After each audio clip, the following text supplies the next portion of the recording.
Góðan daginn elskarnar og velkomin í sardiníska geimsýru.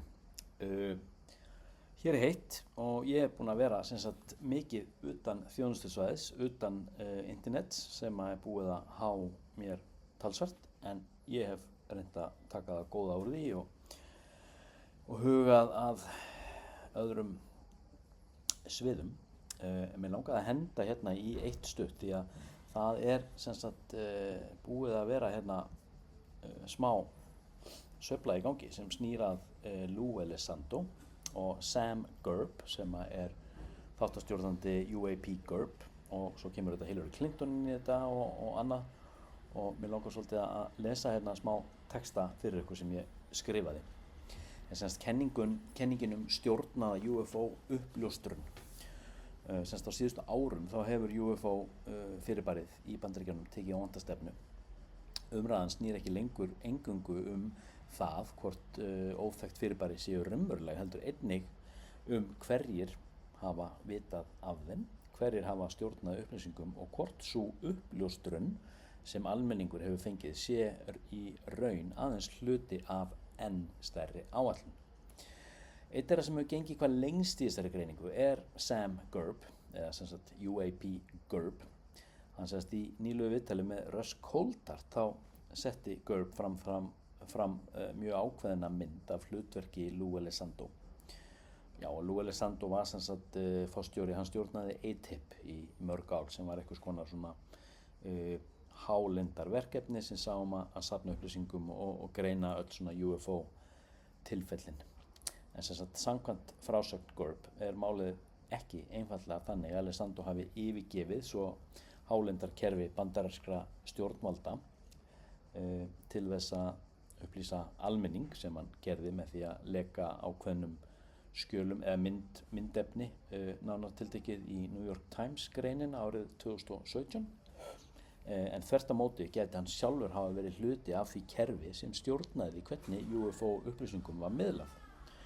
Og Gerb hefur lýst tveimur meginþáttum þessara kenningar. Annars vegar heldur hann því fram að AATIP á tímabilinu 2009-2017 hafi ekki aðeins verið venjulegt UFO rannsóknarverkefni heldur einnig eins konar yfirvarpsverkefni fyrir starfsemi sem tengdist National Security Council og þáverandi Director of National Intelligence, hans James Clapper. Og Gerb tengir þessa starfsemi við svokallað Legacy Program sem segir að markmiðið hafi verið að koma á stað uppljóstrun eða eitthvað svona hluta uppljóstrun þar sem ákveðnum upplýsingum væri sleppt en öðrum haldið eftir. Og þar kemur semst Hillary Clinton inn í myndina en samkvæmt Gerb hafi þessi stefna meðal annars tengst hugmyndinum að koma Hillary Clinton í stöðu þar sem að hún gæti orðið forsendin sem myndi sjá UFO uppljóstrunina að hluta til. Það er sérstaklega áhugavert vegna þess að Clinton, Hillary, talaði sjálf opinberlega UFO-skjöl í forsetabaráttunni 2016 og lýsti vilja til þess að opna upplýsingar málið. John Podesta, einn nánasti ráðgjafi hennar, hafði jafnframt lengi verið mjög áhugasamur UFO-mál og hefur barist fyrir birtingu þessara gagna. Og í þessari túlkun verður Clinton því ekki endilega upphafsmaður uppljóstrunar, heldur mögulegur pólitískur endapunktur og ferli sem hafi verið undirbúið innan stjórnkerfisins. Og hugmyndin væri sem sagt þá að nýr forseti geti stigið fram og upplýst almenningum tilvist UAP án þess að afhjúpa allt sem tengdist svokölluðu Legacy Program, mögulegum endurheimtum ferðatækjum, sem sagt crash retrieval og sem sagt endurhönnun eða reverse engineering á þeim innviði sem sagður og þeim innviði sem sagður hafa þróast í kringum þessi verkefni. Og þá verður hlutverk Lou Elizondo en áhugaverðara. Í stað þess að líta á hann einfaldlega sem uppljóstrara má samkvæmt þessari kenningu líta á hann sem einstakling sem hafi haft aðgang á báðum hliðum kerfisins. Hann hafi þekkt hálendarheiminn innan stjórnkerfisins en jafnframt orðið eitt helsta andlit UFO uppljóstrunar út af við. Þetta er ástæðan fyrir því að hugmyndunum Elizondo sem eins konar double agent hefur orðið til í hluta UAP samfélagsins. Þetta er svolítið svona skipt 50-50. Hugtakið lýsir þá ekki endilega manni sem vinnur bókstaflega fyrir tvær erlendar leyniþjónustur, heldur manni sem geti verið að starfa á tveimur vígstöðum í einu, annars vegar innan eða nálagt legacy kerfinu og hins vegar sem opinber talsmaður fyrir svokallaða uppljóstrun. Og GURB hefur sjálfur farið í þessa átt eins og Russ Coulthard með því að segja hann hafi heyrt svipaðar sögur frá einstaklingum innan eða á jaðri legacy program, sem sagt fólk hefur sagt þetta Elizondo. Hann segir að ásakanirnar séu tvíþættar. Annars vegar hlutverk Elizondo í ATIP og tengsl þess við Clapper og sem sagt control disclosure eða stjórnaða uppljóstrun, og hins vegar mjög dýpri sögu Elizondo innan þess sem GURB kallar legacy architecture, sérstaklega þá varðandi verndun hálendar verkefna. GURB hefur einnig sagt að ATIP hafi verið sértækt varðandi hvaða upplýsingar yrðu birtar almenningi og að starfsemi hafi verið aðeins að hluta til sem sagt snúist eða starfsemin hafi því að hluta til snúist narrative control, sem sagt með því að stjórna, þannig meinti að það sé verið að stjórna narratífunni eða frásögninni. Þetta breytir aldrei myndinni hvað varðar UFO uppljóstrun. Ef kenningin rétt, baráttan ekki aðeins á milli þeirra sem vilja leyna UFO málaflokkinn og þeirra sem vilja upplýsa hann. Hún geti verið barátta á milli ólíkra hópa hvernig uppljóstrunin á að eiga sér stað, hversu langt hún á að ganga og hver á að stjórninni. Þetta tómt vesen sko. Í þeirri mynd geti Elizondo þá verið sérstaklega gagnlegur vegna síns bakgrunnar. Hann geti talað sem sagt við almenning á tungumáli uppljóstrunar en jafnframt skilið hvernig hálendakerfið virkar innanfrá. Það myndi gera hann einstaklega áhrifamikinn millilið. GURB og Russ Coulthard hafa hins vegar dregið þessa túlkun enn lengra með því að tengja Elizondo sjálfan við sjálft legacy programmið. Coulthard hefur nýlega sagt að Elizondo hafi haft að hlutverk innan hins svokallaða UFO Cross Retrieval kerfis, en Elizondo hefur hafnað þessu alfarið og sagt að hann hafi ekki verið hluti af slíku prógrammi. Þannig hefur myndast djúp gjá, og ég farin að vera var við þetta, innan UFO uppljóstrunar hreyfingarinnar. Öðrum megin það þeir sem líta á Elizondo sem einn mikilvægasta mannin í baráttunni fyrir uppljóstrun, og hinum megin það GURB og þeir sem telja að hann kunni sjálfur að vera hluti á kerfinu sem þeir vilja afhjúpa. Og þar verður Hillary Clinton mikilvægur hluti af stærri frásögn. Í þessari kenningu var hugsanlega forseta tíð hennar ekki einungis pólitískur atburður heldur mögulegt tæki til þess að framkvæma fyrstu stóru stjórnuðu uppljóstrunina. Elizondo gæti hafa gegnt í hlutverki sem tenglaliður milli hins leynda kerfis og hins opinbera.